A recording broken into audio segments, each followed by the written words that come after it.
Welcome to Analyze Your Trade, episode number 40 for June 26th, 2018. We are broadcasting live on YouTube at 4:30 p.m. Eastern Time, but if you listen to podcasts, we can also, I also have it set up now that you can listen and subscribe to Timing Research, the Timing Research shows on Spotify, iTunes, Stitcher, Podbean, or wherever else you listen to podcasts. Today we will be discussing your trade ideas, and so over the last few days, about 30 people submitted up to 5 symbols each, and I've put the list together, which you should be seeing on your screen right now while I'm talking. And so we're going to go through as many of those as we can today. My name is David Kosmeter. I'm the creator of TimingResearch.com, and I developed this show with Dean of Follow Me Trades, but he's off as moderator this week, and I have Matt Buckley here to moderate. So I'm going to go ahead and turn it over to him. Hey, David, thanks. I appreciate it, man. Always an honor to host Analyze Your Trade, especially on a day like today after, everybody thought yesterday was the a Fred Sanford clutch in your chest. This is the big one, Elizabeth, and today nobody even remembers yesterday. So it's going to be a good session. Have a lot of good symbols that we're going to cover. As usual, David did a great job of assembling more than a couple, 500-pound heads that I'm going to talk to today. So Oliver from Schmalholz from newsquantified.com, good old Larry Gaines from Power Cycle Trading, and Roy Swanson of steadytrader.com. So gents, welcome aboard. Let's go top to bottom, and we'll stick in that order today. Oliver, Larry, and Roy. So Oliver, why don't you kick it off, man, with a quick 30-second, 1-minute executive summary of your background, where you got your start or what you did trading, and then what you do for News Quantified. Sure. Thanks for the intro, Matt. Great to be back on the show. I'm Oliver Schmalholz, the co-founder of News Quantified. We analyze the impact of news on U.S. equities and started that company back in 2012 after trading this exact same strategy from 2005 until 2012 exclusively. And the approach works in up, down, and sideways markets under all volatility conditions. So glad to be back on the show, and thanks a lot all for joining. You bet, man. Okay, Larry, tell us a little bit about your background and what you do at Power Cycle Trading. Yeah, well, again, thanks for having me. I've been on here a few times. It's always a lot of fun. Yes, I've been actively trading for over 30 years. Started my trading career out back in the 80s, trading oil, and ran a really large international trading company, oil trading desk for over 10 years. So a lot of background on the commodity side of things, and a lot of background from there from options. We were trading a lot of options, and we did pretty much all the different markets and foreign exchange. So it was a great learning experience. And so I've got Power Cycle Trading since about 2010, and it's an educational site, and we like to use directional trading models and options to trade with. So that's kind of a little brief summary of my background. Awesome. Okay, and Roy. Hi, can you hear me? We got you. Okay, great. Roy Swanson with Steady Trader. Like a lot of people, I started in the 90s with big .com boom and online trading started up. And I worked for several trading education providers in the early 2000s, and then went out on my own with Steady Trader about 4 years ago. We have a focus on short-term trading. Our motto is get in and out on any position within 5 days. Take your money while it's real.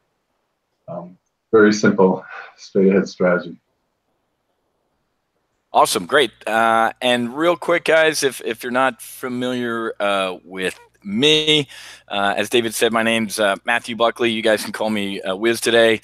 Got to fly for the Navy for about 15 years. Graduated from the Navy Fighter Weapons School, which many of you know is Top Gun, hence the name Top Gun Options. Got to fly with the Blue Angels.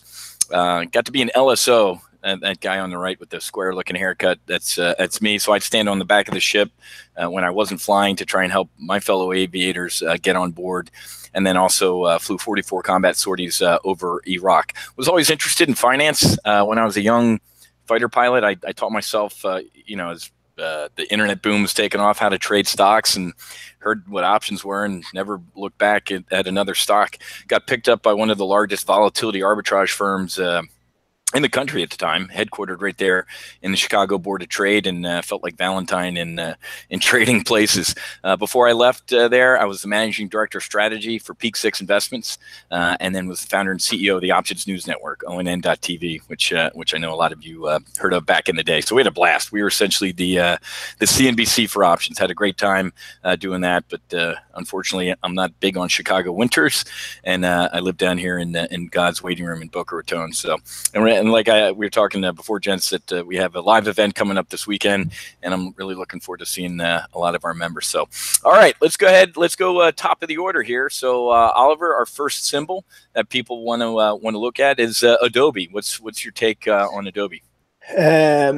Last earnings here on the 14th. Even though they beat earnings, stock is down 4.5% compared to a little under 2% on the S&P. So had a good run earlier in the year, but I think a lot of the momentum is out of Adobe. So I don't see it going anywhere until some major new announcement or the next earnings being a real monster beat. Sitting there, so no buy signal right now. Okay, so just kind of neutral and hanging out. No hanging out. Yep. Okay. That makes sense. It feels like that in Adobe, doesn't it? Larry, what's your take on Adobe? Yeah, well, first off, we've had some really good trades on this one throughout the year. It's had like you just said, it had a great run up, but right now it's broken down with everything else. So it broke some really key moving averages, and right now I would not be doing anything less. Actually, it potentially could poise to go lower. What you want to be aware of is right here. This is a 50 simple moving average on the daily, and you can see that spike low here. So if this starts separating and closing below, let's say 235, kind of on a closing basis, this could easily pull back more. So right now it's a do nothing, no trade, and then you couldn't even get a retracement back up through the 382 here today. So it's got a lot of overhead resistance right in here. You can see these moving average clusters right there. So that's the 8 and 21. 8's about to cross over, so resistance right through here, 248, and then support down here at 235. It breaks that lower, and it's going to be, it needs to get back above this 248 level and start consolidating if it's going to push higher. So it sounds like you're a little lukewarm on Adobe here, so maybe sit on your hands. Okay, I'd agree with that. Roy, what's your take on Adobe? And you might be on mute. Yeah, sorry. I use basically three sets of indicators. I use some wilder things like the ADX and the DX. I use RMO, which is the Rahul Mohinder oscillator, and I use the OBV, on balance volume, for order book activity. I put those in triage, run them against every potential issue, and I got 3 strikes on Adobe, nothing fired. Hey Roy, if you're if you're trying to show your screen, I'm not seeing it. Oh no, I'm not sure. No, I don't have the screen. Oh, okay, no worries. I'm just making sure. Anyway, I've got no play on any of my 3 indicators, and I'll make it unanimous. Well, then that's pretty easy. I'm not. I'd say the same thing about Adobe. It's in my. It's probably, on my kind of junior varsity list. Well, I gave away what I'd be in. I mean, Adobe, I'd agree with everything you guys said. I'm not going to re-chop everything. It's in the tech sector. Obviously, we all know what it does in software and programming. But if you're really looking for the behemoth and the Death Star, Amazon's where you need to be. This is the Death Star, folks. If you just compare 6-month performance of Adobe over in Amazon, Amazon's going to take over the world, folks. It's in everything from healthcare to Whole Foods. It's going to build its own FedEx and UPS. I get some of these junior names, but if you're looking to outperform, I agree with all these guys. Adobe's kind of just meh. It's lukewarm money right now. I think they really got to get off the mat here in order to start doing something. So I'm not super on Adobe either. All right, then let's switch over to ADI. Oliver, do you have any take on ADI? Yeah, ADI looks pretty boring from a news point of view the last couple of weeks here. As you can see, all low impact. If you scroll here, low impact if you go through the last earnings events, even though they beat earnings. The past 10 quarters, 2, 4, 5 have been either no reaction or a downward move here on the last one. On the last quarterly earnings, we're up 3.9% since then. But on the initial day, very mediocre move at 80% higher volume, down 2 cents. So looks like just moving sideways, not reacting strong to any news here, and that's what we're really focused on. Trying to find those trigger events that push a stock into one direction from starting from a news event. Agreed. Okay, Larry, any take on ADI? It's almost exactly like Adobe. You can just, I mean, if you didn't even look at the symbol, you'd think this is Adobe. But, you can see we had a good breakdown, broke through these major moving averages, had that spike low below the major moving averages on the daily. So we've got support right here at 90, call it 96.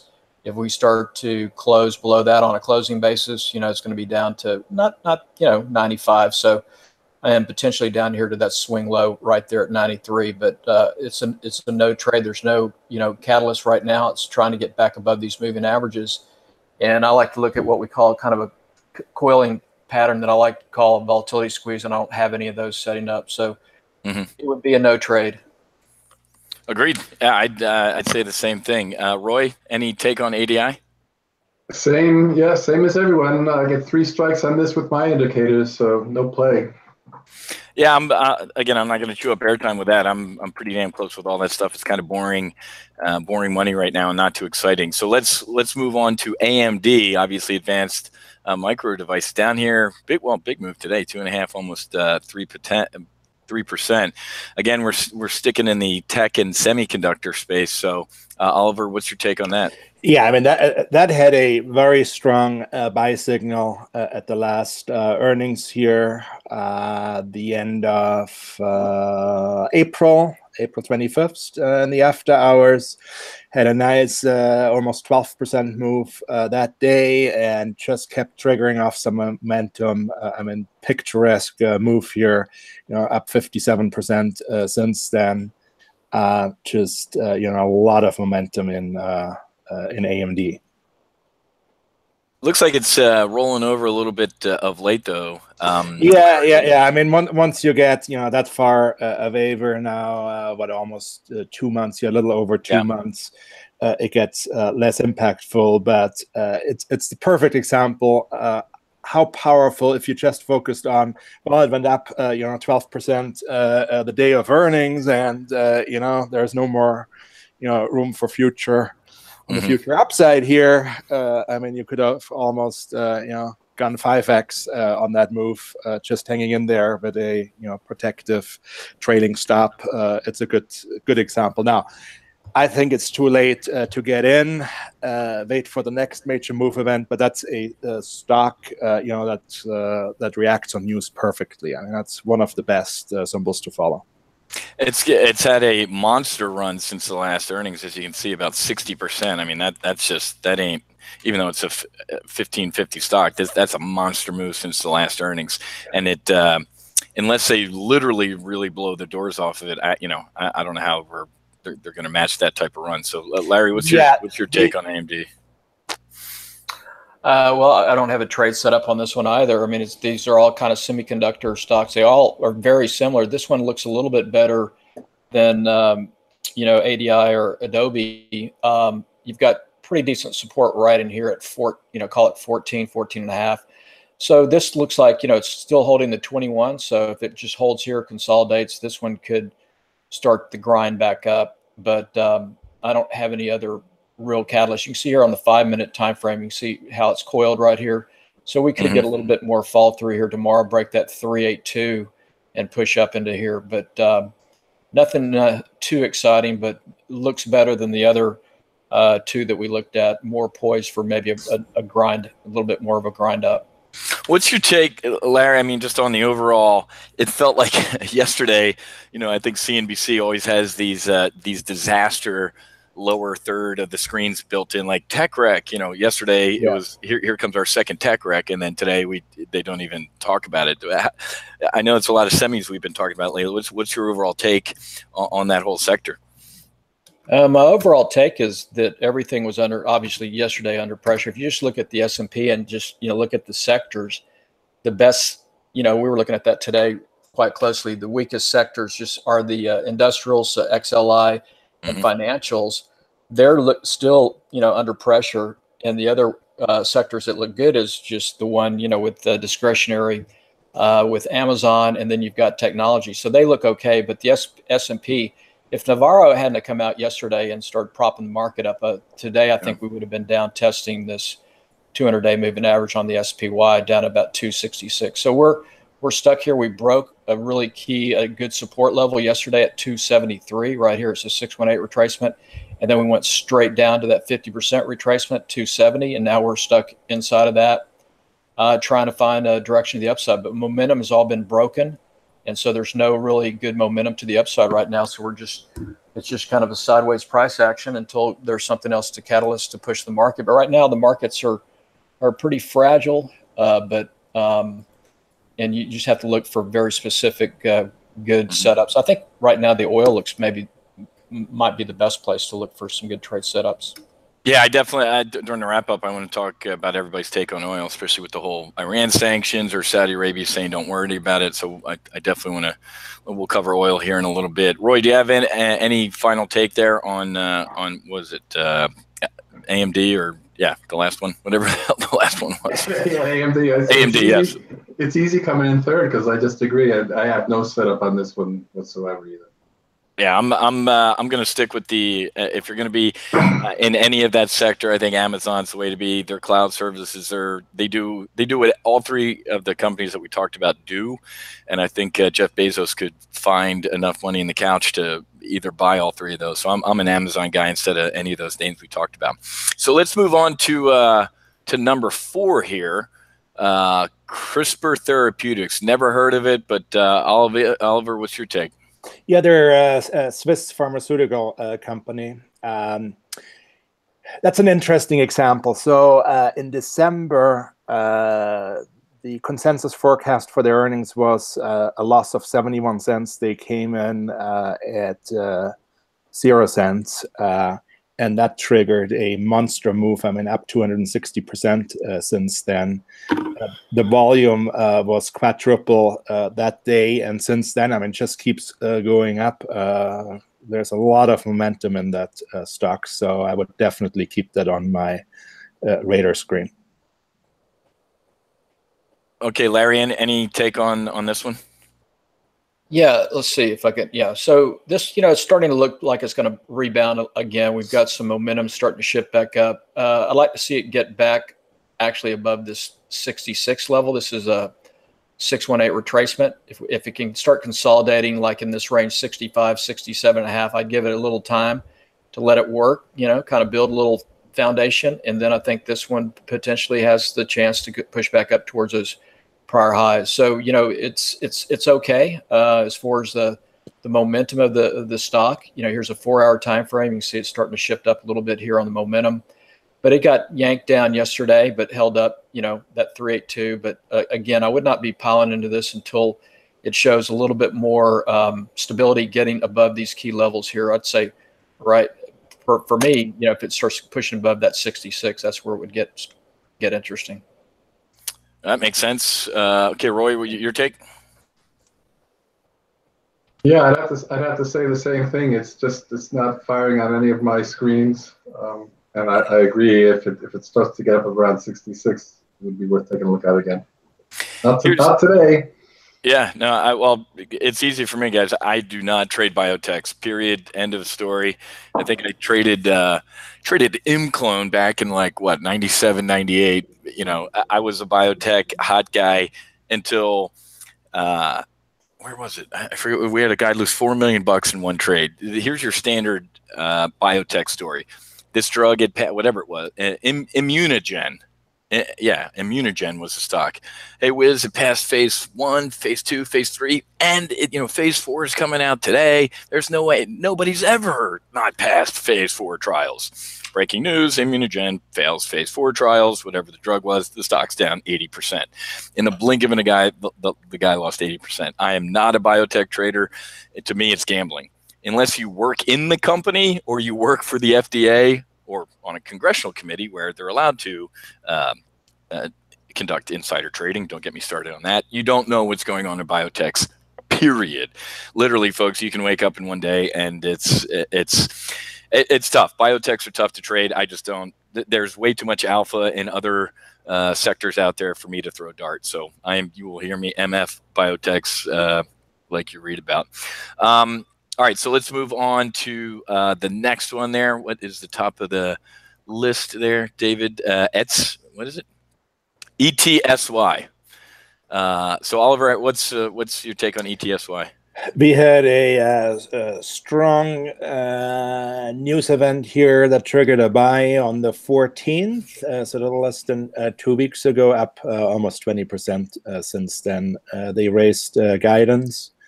That was just around 8 a.m. In the morning in the pre-market, and that day, look at that volume, 17 times the usual volume, up 19% that day, and has held up pretty well. So good stock. If there's good news coming out, strong follows through very, very rapidly. Okay, Larry.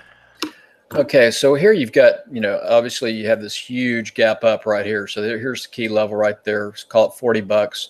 Now, this past week you had the Supreme Court, rule that, the states could tax internet-based sales, and this is an internet-based company. That's where they, that's what they do. So, it's pulled back, it's lost its momentum, and this one actually could roll over. I was looking at just the other day, looking at potentially shorting it, but just kind of waiting. I think the better place is, this kind of what we call an island gap.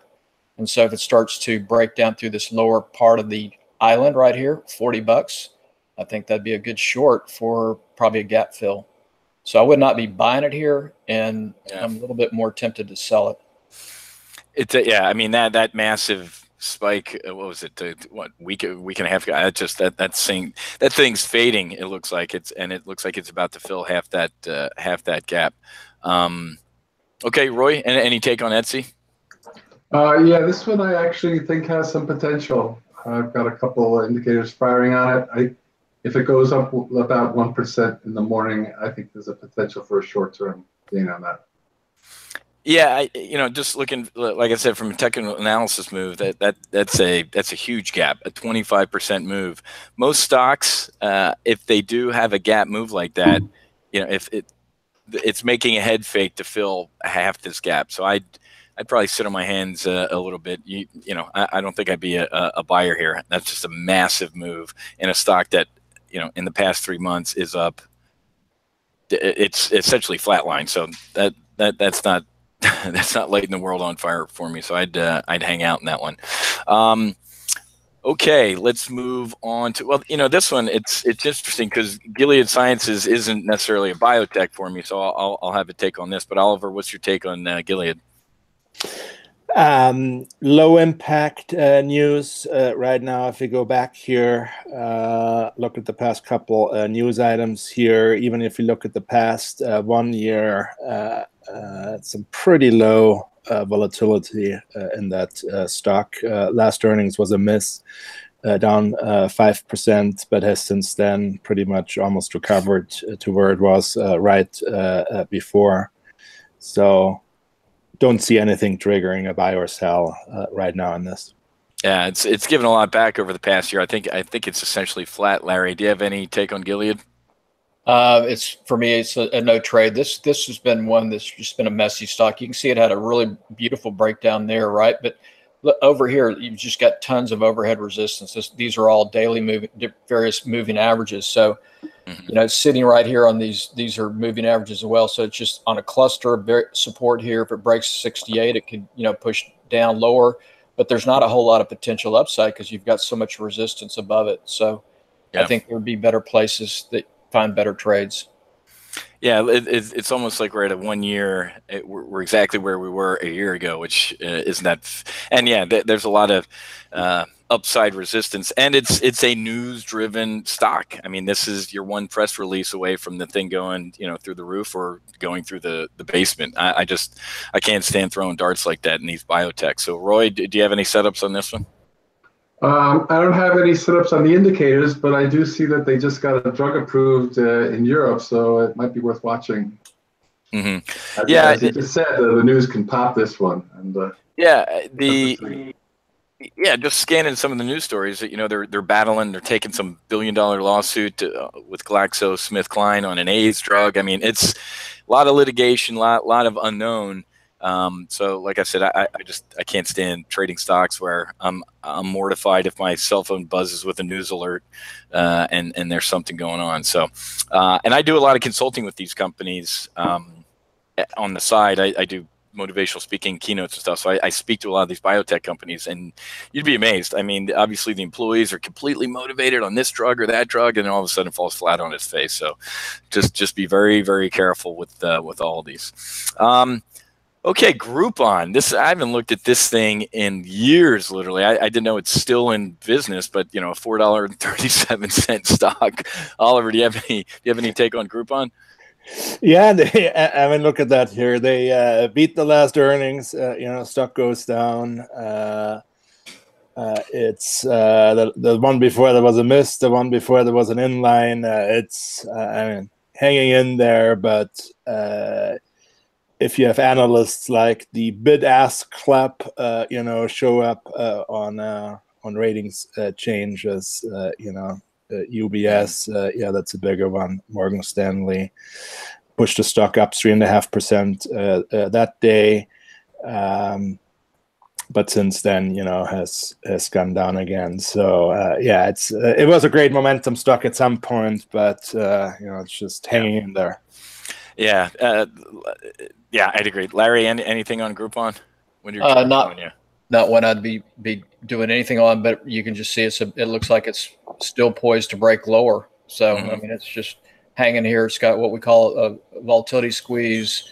Momentum's down. So if I was going to take a directional play, it would be to short it for a downside move. But you know, it's just such a $4 stock. There's not a whole lot here not a lot of meat on the bones. Yeah. The stock is at $4 for a reason. So it's not like they just woke up and said, we want to be a $4 stock. Yeah. I'd agree with that. Yeah, I'm not too hard over on this one, but Roy, do you have anything on that? No, I don't like to go below $10 myself, and $4 is just way too low. Plus, it's just not firing on anything. I agree. Someone just said it looks like it's breaking lower, so. Yeah, and I tell my members at Top Gun Option, I don't. If you're going to trade a stock under $10, you don't need the options. It's an option in and of itself. I mean, for a $4 stock, it's right. You know, if you wanted to buy some, you know, I call them lottery ticket calls. If you think it's going higher down the road or it's an acquisition candidate, my success rate with buying water cooler calls when somebody's like, hey, Groupon might be taken over is very bad. I wouldn't, you know, if you're looking at maybe a takeover or just you want some lottery ticket calls, maybe you go out to the Jan 20 leaps and buy some deep in the money calls. But I'd avoid this one. Nothing, no meat on the bones, really. All right, IRDM, Iridium. Sounds like a movie with Matt Damon or something like that. But Iridium, let's get your take on that, Oliver. Satellites. Well, yeah. I once made that was actually one of the few option trades I ever made way back when one of the biggest gainers I ever had on any position, well into the six figures. Worked out great, but haven't done too much since then. I mean, this whole satellite thing requires a lot of capex and expensive to operate, and low high latencies on internet connections and stuff. So stock, I think, reflects that. We had an 8% down move on the last SEC filing on a Form 4, and I don't see any setup here. Went down, then retraced back to the mean. There's nothing I'm seeing here right now. Volume was 78% that day, 2.6 million shares. So that's a lot of volume too. I mean, you look at the average volume today was what, 830,000. I mean, that's not a massively traded stock. Yeah, 11,000 ticks. Yeah. Larry, anything on Iridium? No, not too exciting. I mean, it's just holding here on support. There's no, from what I look for momentum catalyst, there's nothing I'm seeing that would really give this a big move. So it could just grind higher. I mean, it's holding support right in here. So just kind of a no trade. Nothing I would be too interested in. Okay, Roy. I think if it hits 1660 tomorrow, it's a buy for me. 1660. Okay. Yeah. I always like to see them go up a little bit the next morning to prove that it's still in a trend, and I think this one is just about starting one. Yeah, I kind of do the same thing. I tell my members often, hey, give me a day or two, because you really need to see if this is kind of pulling out of this nosedive here, because this right here is a tear, and that's about half the tear. So if it pulls back to right around there, maybe, but I'd say everything that Oliver was saying. This is a tough field to be in, services and communication services, and like I said, I'm going to default to an Amazon or hell even a Tesla. We got rich entrepreneurs like Elon Musk or Jeff Bezos building their own space companies. This is, especially at a $16.5 stock. This isn't something I'd be jumping out of bed to be motivated to get into. Okay, what about Melco, Oliver? It's kind of a resort and gaming stock. What's your take on that? Yeah, and it seems they have Asian exposure here in Macau. Grand opening, that seems to have been the latest thing. Might be capital intensive, and they might be a little late here to the game. And Macau stock kind of reflects that, down 10% in the last month. If we look at the past earnings events, they beat the last three out of four earnings events. Stock has been going down after every single earnings here, so it doesn't look too exciting to me as a buy. Concur, Larry. Any take on Melco? Just that currently in a downtrend, the catalyst is down. The only thing is you do have this 200-day moving average, so this is going to, you can see a lot of price support right here. You can see a lot of price action right there. So looks to be some pretty decent support right around that 27 type of range. But if it starts chipping away on that 27, it's going to take a few days, maybe a week or so. But if it starts chipping away and breaking that, then it's got a good potential to move lower. But right now, definitely would not buy it, and I wouldn't short it until you can get this, 200-day kind of being chipped on. Yeah, I'd agree with that. I'm more of a Win and MGM guy, which we'll talk in a second. But Roy, do you have any setups on this? No setups on this one either. Nope. Yeah. I'm not big into Melco. If I kind of did my Olympic scoring here, Win's been a great trade for us. I like Win and I like MGM, but Win's been a great trade ever since we were sitting on a live trade brief. I think it was a Thursday afternoon when this news broke that Steve Wynn, allegedly is Harvey Weinstein, but out in Vegas, and we've been trading it ever since. This really has been a news-driven event. So I think Melco's got more China, Macau exposure than Wynn. Wynn has some serious upside potential. First of all, they got to change the name.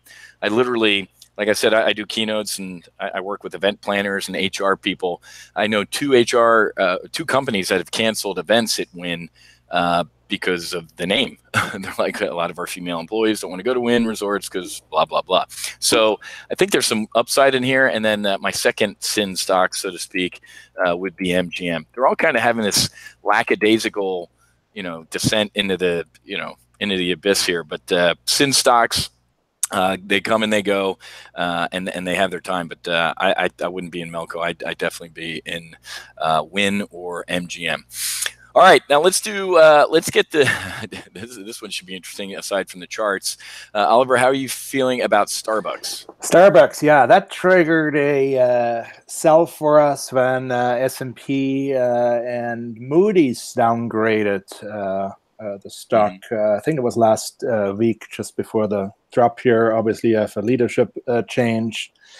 And if you look at the capital outlay, I think there's pretty much, the U.S. has a Starbucks almost in every corner. So it's all about, the international growth going forward. Yeah, it's not as excited as I was a couple of years ago about that stock when it was still in high growth mode. The question is, are you trying to catch a falling knife here if you try to buy it, or, will it go down further from here? Yeah, it couldn't happen to a worse company, in my opinion. But Larry, what's your take on Starbucks? This thing that doesn't even look like a falling knife; it looks like a guillotine. Oh yeah, that just got slaughtered. So you can see here, just looking at your Fibonacci support levels, it's just basically hanging on this major support 618. That's the last line of support right here. This is a weekly chart, so you can see it's broken the 200-week moving average and just got crushed. And it's at the 618. So this is one, definitely do not have a buy signal, but I'd wait a little bit, get some separation if I was going to look to short it, because it is on the 618. So if it's gonna try to hold in, this is where it has to do it. And so what you want to do is look at your lower time frames to see if you get any kind of shift up, on the lower time frames to see if it can put in a bottom. But right now, it's just hanging on a thread. But I would not be shorting it here until you get some separation, a couple more closes down here below that. We'll call it, I think it'd probably be better, around $50. You start getting some closing below 50, then it could, push on down to 46 and then down to that spike low of 42. So that's definitely in the cards. Okay, Roy, any your setups on here? No, this is probably the least likely of all of them. Well, as we see from the chart, it's just falling off a cliff, and the company's in a lot of flux right now. They just haven't, they got to regroup, obviously. Yeah, this is a stock I love to hate. I'm a big bear in a lot of I call them limousine liberal names here. If I were a shareholder, if I owned this stock, I would be suing. Well, I'd sue the former skipper who turned Starbucks into the world's biggest toilet and needle exchange, and then 2 weeks later leaves. You have a fiduciary duty. You got to go Gordon Gekko on these things, folks. As a CEO, you have a fiduciary duty to your shareholders. It ain't to the world. It ain't to noble causes. That's not it. You have a fiduciary duty to the people that own your stock. You want to do good, take your company private. You want to be Robin Hood, you want to do great around the world, don't do it on my time. Your job is to make me money as a shareholder. This was stupid. Only limousine liberals math works like this. Yeah, we lost $15 million that afternoon, but it's an investment. The last time I checked, losing $15 million ain't an investment. I don't go to this place anymore. I stopped going to it when what was it, a year and a half ago, they said, Schmalholz again, said, well, screw President Trump, we're going to hire 10,000 illegal immigrants. Until they recognize that every homeless veteran, there's 60,000 homeless veterans in this country, said, are you effing kidding me? Why don't you hire some homeless veterans? Then they stopped. They had this whole, oh my God, we're sorry. And they came out with all these pro-veteran commercials. And then so stay away from stocks that engage in this type of crap, folks. This is dead money to me. It's, I don't go there anymore. And I used to have a Starbucks addiction. I patronized my local Fort Lauderdale and Boca Raton coffee stores now. It's an awful stock. It's catching a falling knife, and it's become a household joke. How many of you literally you get a Starbucks and you walk 30 feet and there's another one on a different corner? It's oversaturated. I'd be bearish as hell on the stock. So other than that, Mrs. Lincoln, how is the play?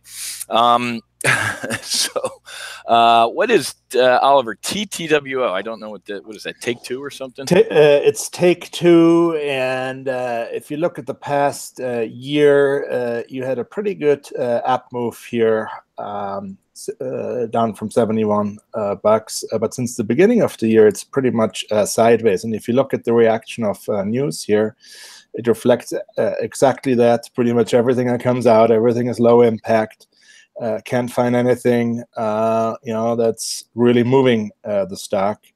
The last one was here on the 15th when KeyBank raised the target. It had a medium impact, but nothing since then. Up 5% since then on some pretty good volume, but it pretty quickly faded. Mm-hmm.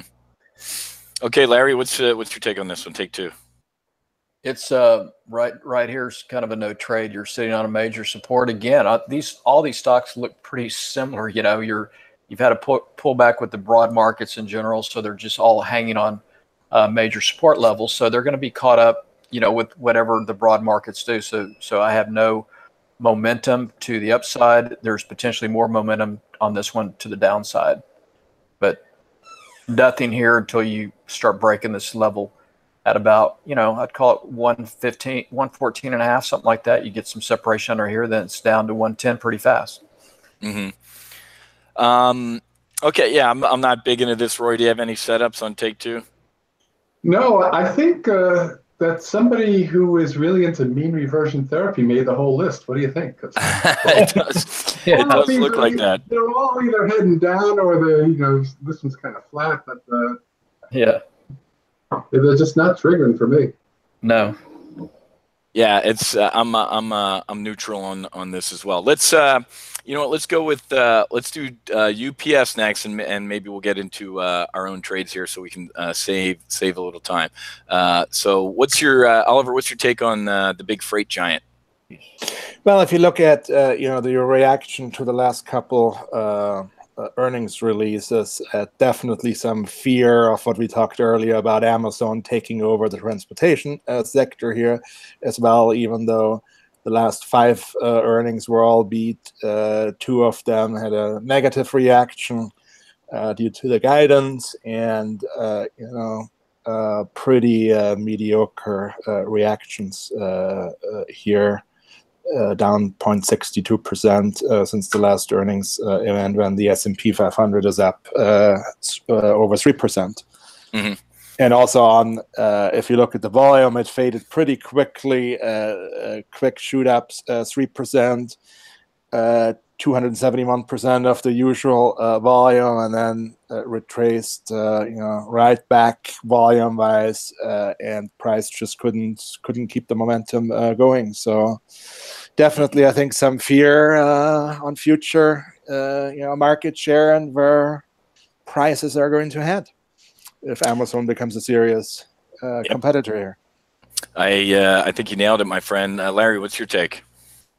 Well, you can just see the charts are telling you exactly what you're saying. I mean, this is what we call a volatility squeeze. See how compact and coiled the prices got, and then they broke down hard. So the next support's right here, this 618. So it's a little bit late to short it here. So, but I would definitely not buy it. It looks like it's headed down to about 108. You do have some price action support there at 108 and then 105. But it's you got a retracement. I would be looking to short this, but it's definitely a little bit late right now. But definitely do not want to buy that. Yeah, Roy, do you have any setups on this? I think it's all been said. It's heading down. Yeah, maybe. And again, it's probably too late to short, so not on my radar. Yeah, I got to be honest with you guys. I in full disclosure, I flew for FedEx for about 10 months. Hated it, miserable. Can't stand the night flying. But I have a lot of buddies, former Navy and Air Force buddies at FedEx. They are terrified. just do a quick Google search, folks. Amazon buying airplanes. Look at the headlines. Amazon is building a $1.5 billion hub for its own cargo airline. Why is Amazon buying 210 acres near Kentucky? Amazon leases 20 planes, starts air freight service. Ladies and gentlemen, this is no joke. Donald Trump, I think, literally single-handedly has destroyed the United States Post Office. The last time, the president drunk tweeted against Amazon and Jeff Bezos, it's destroying the post office and everything like that. What do you think Jeff Bezos did? First of all, he didn't say a word. He's smart. He ain't like Zuckerberg or Cook, and he tries to avoid the politics of stuff. Aside from his tweet, or actually, what was it, like 2 years ago when the president was running, he was at a conference or something like that, and somebody said, hey, what do you think about Trump? He's like, I'd love to put him on one of my rockets and blast him into space. That was the last time the dude said anything. He sent a tweet on election night that said, congrats, Mr. President-elect, blah, blah, blah. So this tweet storm in here about how Amazon's getting a deal off the post office and this and that only accelerated the dude's plans to do it. Who is it? Carnegie? Carnegie. Dale Carnegie, or I think it was him. He looked at looked at his oil wells and said, I think it was Rockefeller. Or Rockefeller. God, Carnegie, one of them. Said, dude, why do I just own the oil wells? I'm looking at these trucks and these trains carrying the shit away. I'm going to buy the trucks. I'm going to buy the railroad. I'm going to buy the steel. I'm going to buy the timber. I'm going to own I'm going to own everything else. So I think Jeff Bezos is going to go put a FedEx or an Amazon or a FedEx or UPS. Not necessarily out of business, but I would not be in a UPS right now. Absolutely not. And Larry, you nailed it. That ain't a bullish looking chart right there. And again, I'm not just simply a chartist. You got to use the 7 inches of gray matter. That's the best trading floor you have, is the 7 inches of gray matter between your ears. So just use your brain. You wake up tomorrow and Jeff Bezos is doing a ribbon cutting on his new hub in Kentucky, and the FedEx and UPS are going to implode. It's just, it's a matter of when, not if. So I'll leave it at that. So, all right, guys, I'll tell you what, I always like, since we have, there's 4 of us today, I always want to take a little time at the end here because we got all the kind of the users inputs here, but I want to get your inputs. I want to pick your head, Oliver. Starting with you first, man. What do you like, short, medium, long term, or what's on your radar? I always like to try and get a good juicy trade out of my guest before we hang up for the night. Sure, it'll actually be a short.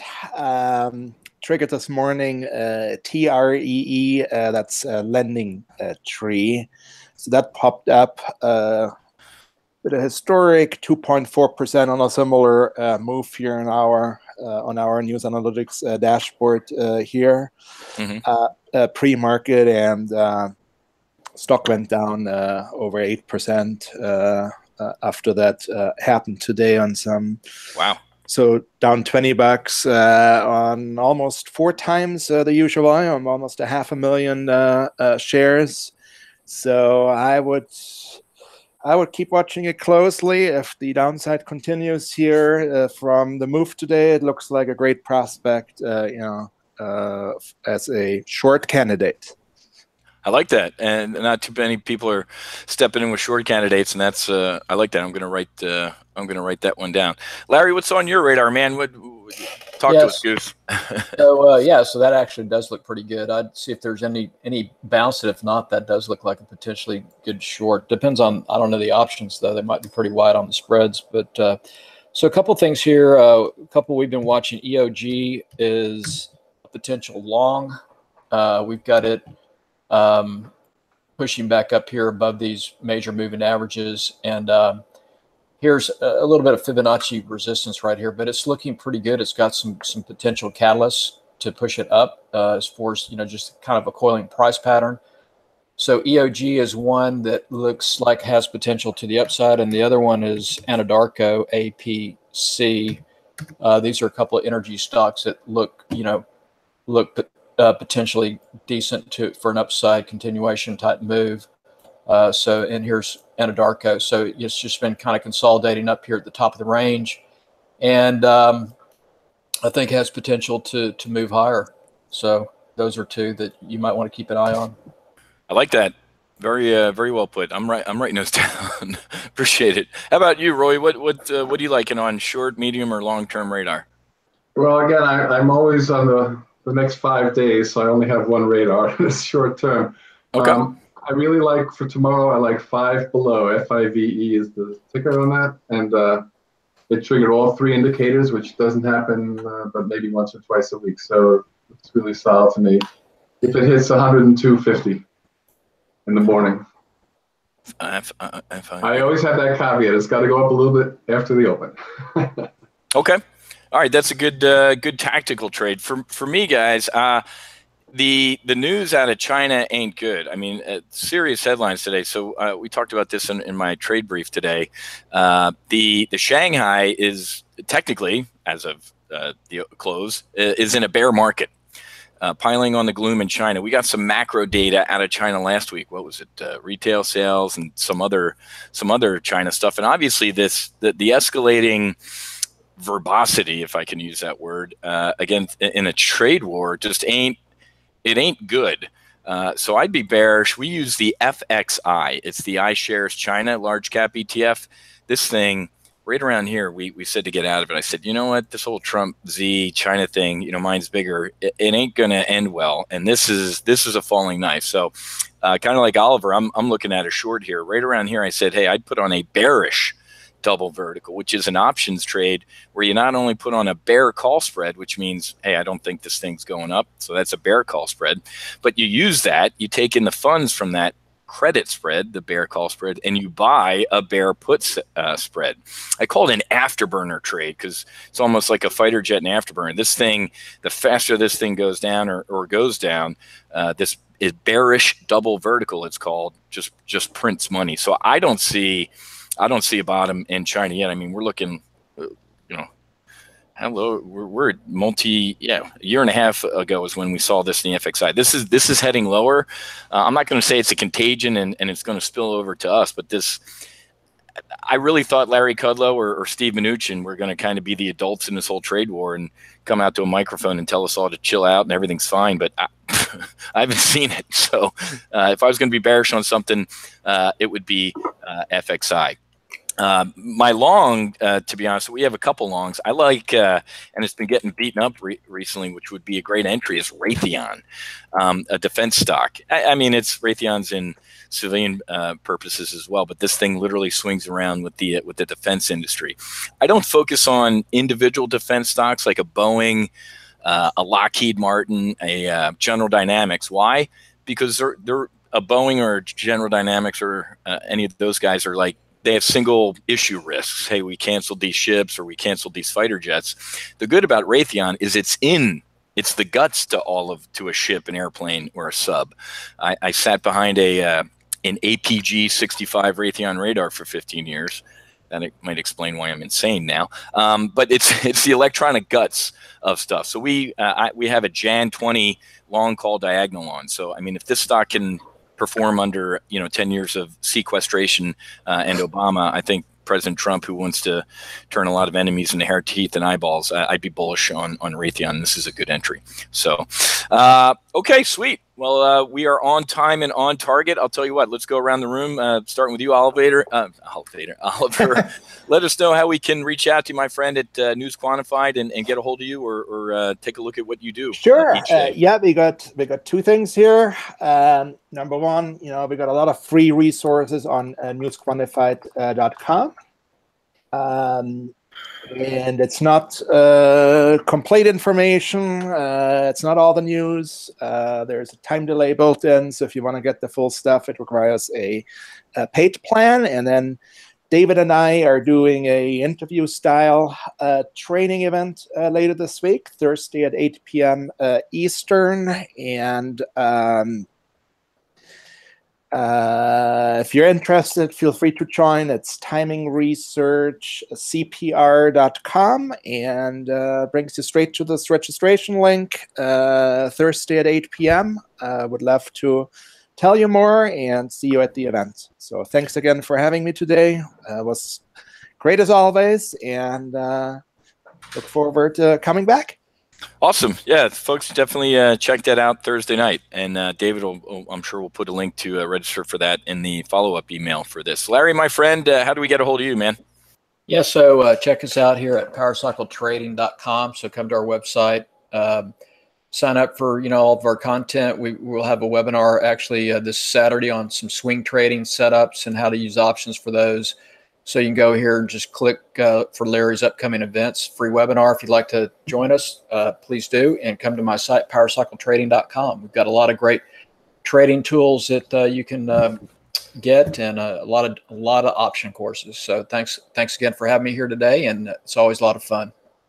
You bet, man. And like I said, next time I'm in Austin, I'm buying around on 6th Street. Love great city. That's great. Thanks. You bet, man. And Roy.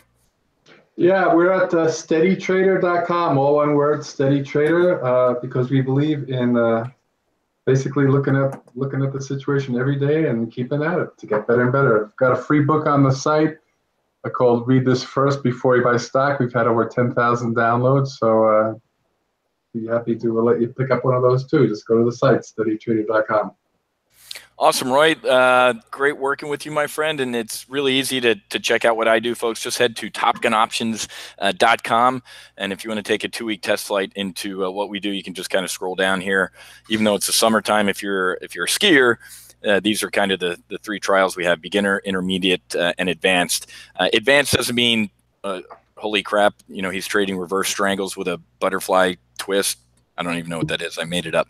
It just means that's our weekly options trading service. And I think for like $38, you can take a 2-week test flight. Let me show you what we did since yesterday. As the market sold off yesterday and the volatility popped, we put on a bear call spread on VXX, a good proxy for vol. We did a 1-day trade. It was risking, what, 50, 100 or $5,000, and we closed it today for a $1,500 credit. So really nice looking trade on VXX. We trade weekly options every Monday. So it's not necessarily like they're advanced. Where it is, we put the bear call spread on here and closed it right around here today. So nice 1-day trade, risking $5,000, made $1,500. And I think the max potential profit on that was $2,100 or something like that. So nice 75% profit on the credit we took in. So really happy with what we do here at Top Gun Options. So just stop by topgunoptions.com and you can check us out. If you don't want to take a 2-week trial, you just want to make sure I'm not mental, you can head to the same homepage here and you can get our daily video right there on the homepage. Just put your email address in there. So, all right, David, finishing right on time, on target. I'll turn it over to you, my friend, and thanks for having me. All right, thanks, guys. Great show. Just a reminder, be sure to hit the YouTube subscribe button if you haven't yet to get updates on future shows, and also be sure to search for Timing Research on whatever podcast network that you use, so you can listen to the Timing Research shows as podcasts now. And as Oliver mentioned, we'll be doing this event. Him and I will be doing this event on Thursday night at 8 p.m. Where he's gonna talk to you about how he trades and give a good presentation. So just type TimingResearchCPR.com into your browser and you can find more about that, or get a link on TimingResearch.com. Be sure to join us next week, the Crowd Forecast News, July 2nd at 1 p.m. For the next episode of that. Also, this show is going to be off next week, but we'll be back the week after that. And that's it. So just want to thank my guests again for this week: Oliver Schmalholz of newsquantified.com, Larry Gaines of powercycletrading.com, Roy Swanson of steadytrader.com, and Matt Buckley of topgunoptions.com. Thanks, guys. Thanks, fellas. See you later. Thank you. Thanks. Ciao.